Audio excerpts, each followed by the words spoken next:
પ્રેમ દરવાજા સંવેદનશીલ વિસ્તાર માનવામાં આવે છે। દ્રશ્ય બતાવવાનો પ્રયત્ન કરીશ કે થોડી ક્ષણોમાં અહીંયા રથયાત્રા જે છે તે પ્રવેશ કરશે। અત્યારે હાલ સરસપુરથી ગજરાત જે છે તે રવાના થઈ ચૂક્યા છે। માનવામાં આવ્યું છે કે હજી પણ 20 થી 25 મિનિટનો સમય લાગી શકે છે। પોલીસ બંદોબસ્તની વાત કરીએ તો પોલીસ બંદોબસ્ત જે છે તે અત્યારે પૂરતો રાખવામાં આવ્યો છે। સંવેદનશીલ વિસ્તાર હોવાથી પેરામિલિટરી ફોર્સ છે તેને પણ પ્રથમ લાઈન ઉપર અહીંયા રાખવામાં આવતી હોય છે, પરંતુ અહીંયા એ જ વિસ્તાર છે કે જ્યાં સંવેદનશીલ વિસ્તારમાં પણ બંને કોમી એખલાસનો માહોલ જોવા મળે છે। સાથે સાથે તેમનું સ્વાગત છે દિલીપદાસજી મહારાજનું, તે પણ કબૂતર ઉડાવી દરિયાપુરથી લઈ તમામ જગ્યાએ જે છે હિન્દુ મુસ્લિમ એકત્ર થઈ અને આ સ્વાગત તેમનું કરતા હોય છે।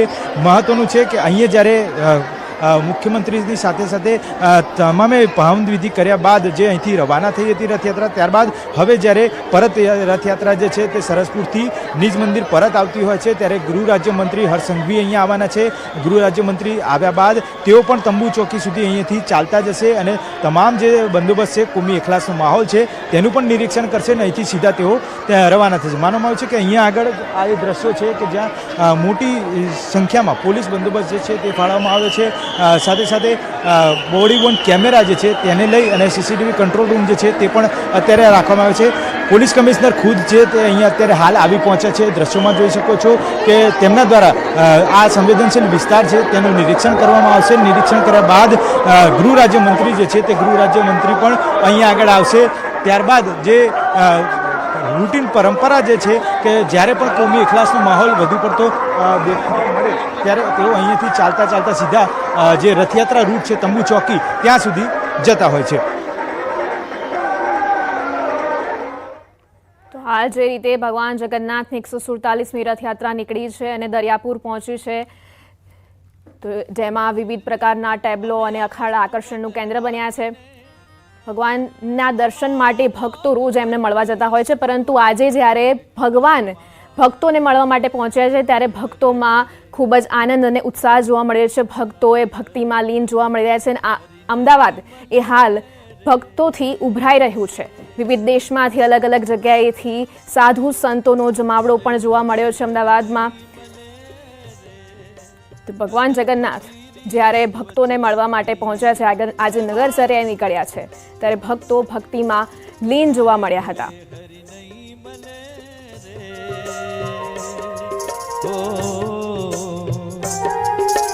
नाए धोए हरि नहीं मले रे, अदल फकीरी अथवच लटकी। नाए धोए वन जल करी मछली, भाई नाए धोए वन जल करी मछली, ए पण रही गई लटकी, अदल फकीरी अथवच लटकी।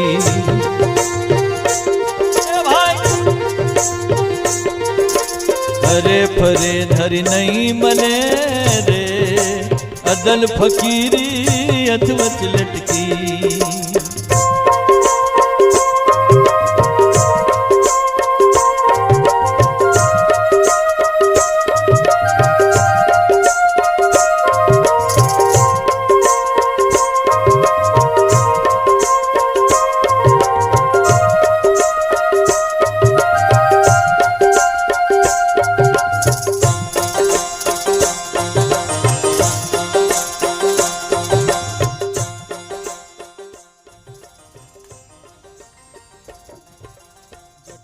હાલ જે રીતે આપણે દ્રશ્યોમાં જોઈ રહ્યા છે તે રીતે એક બાજુ જે અમદાવાદની રથયાત્રા જોવા મળી રહી છે અને બીજી બાજુ જગન્નાથપુરીની રથયાત્રા જોવા મળી રહી છે। જગન્નાથપુરીની રથયાત્રા જે ભારતમાં સૌથી મોટી રથયાત્રા છે અને બીજા નંબરે ગુજરાતની અમદાવાદની રથયાત્રા એ મોટી રથયાત્રા ગણાતી હોય છે।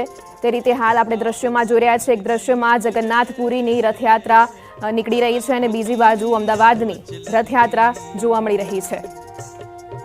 પુરી અને અમદાવાદમાં રથયાત્રા એ સૌથી મોટો તહેવાર છે અને પુરીમાં 9 દિવસ સુધી આ રથયાત્રા ચાલતી હોય છે, જ્યારે અમદાવાદમાં આપણે એક જ દિવસમાં રથયાત્રા પતી જતી હોય છે અને એક દિવસમાં ભગવાન જે પોતાના અમદાવાદમાં નિજ મંદિરે પહોંચી જતા હોય છે, જ્યારે પુરીમાં દસમના દિવસે ભગવાન જગન્નાથ તેમના નિજ મંદિરે પહોંચતા હોય છે। હાલ જે રીતે આપણે દ્રશ્યોમાં જોઈ રહ્યા છે તે એક દ્રશ્યોમાં આપણે જગન્નાથપુરીની રથયાત્રા નિહાળી રહ્યા છે અને બીજા દ્રશ્યોમાં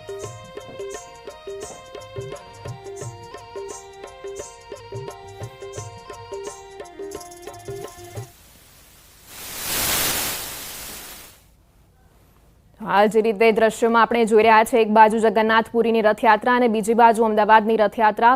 જગન્નાથપુરીની રથયાત્રા એ ભારતમાં સૌથી મોટી રથયાત્રા છે, જ્યારે બીજા નંબરની